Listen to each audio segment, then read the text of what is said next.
Liberty Segovia, headliner Chicago. Drew and Drake just competed in season 2 of Outlast on Netflix. It's a series where 16 lone wolf experts get to be a part of a team to win $1 million prize. Thank you both so much for your time today. Thank you for having me. Good morning. Thank you. Good morning. All right, Drew, let's go ahead and start with you. From the very first moment we get to see you in the very first episode, you were the team captain. You get to choose Drake. Tell us a little bit about that instant bond that the two of you had. Man, I was something that I just saw in Drake's eyes and his stature, and it was something about him I saw on the boat before we were ever even able to speak about each other. I didn't know where he was from, anything like that. And I was like, if I get the chance, I'm going to pick that guy first. And I just had a good feeling about him. And you're both from Texas, so that's an extra little bond that you both have. Absolutely. That was icing on the cake. Talk not just about the Texas bond, but also working with Sammy and Emily, because it wasn't just the two of you, which I do think you both need your own spinoff show, but as far as working together as a team. Drew and I, we did create that an almost immediate bond. And, we're both just, goofy kids at heart. And we were out there just having the time of our lives, just grateful just to be involved and be able to be out there in the woods. And then putting someone like Sammy and Emily in, which are pretty reserved people. They didn't want to play the whole goofy side that Drew and I were.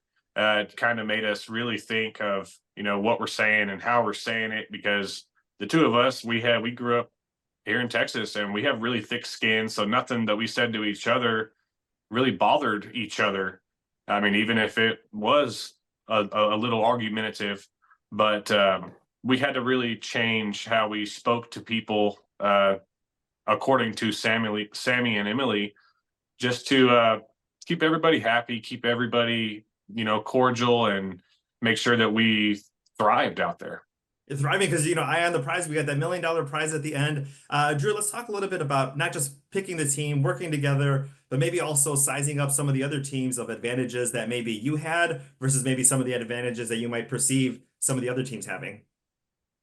So after watching season 1, and once I had the axe in my hand and knew that I'd be picking my team, my goal going into it was to pick a team that was young, athletic, healthy, because I knew that going into that, there might be something physical at the end, and we would need to be able to kind of get after it. So that was a big strategy of mine going into it.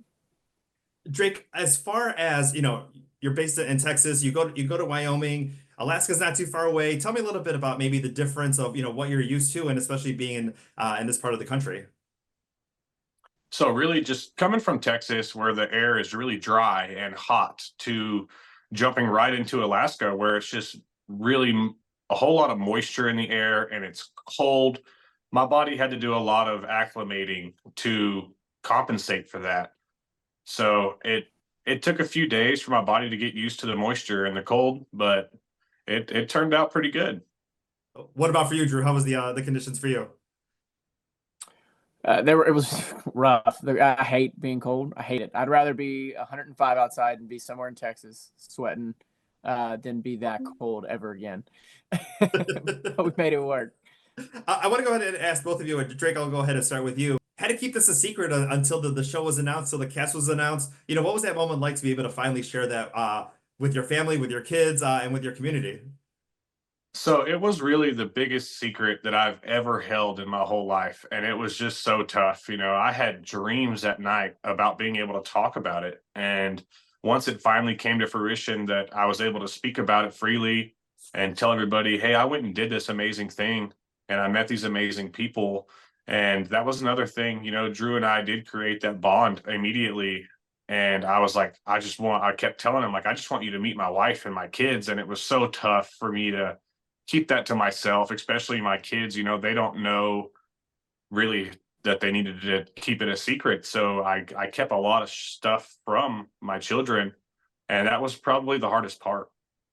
Was it a similar experience for you, Drew? I saw a lot of family members on social media saying they were so proud of you and then so excited that they were finally able to see the show. And it was just like holding my breath for a year. It's what it felt like. It's super tough because you're so excited and you want to talk about it. It's like this big important life milestone, and then you can only talk to the people that were on the show, which was nice. Like I could talk to Drake still.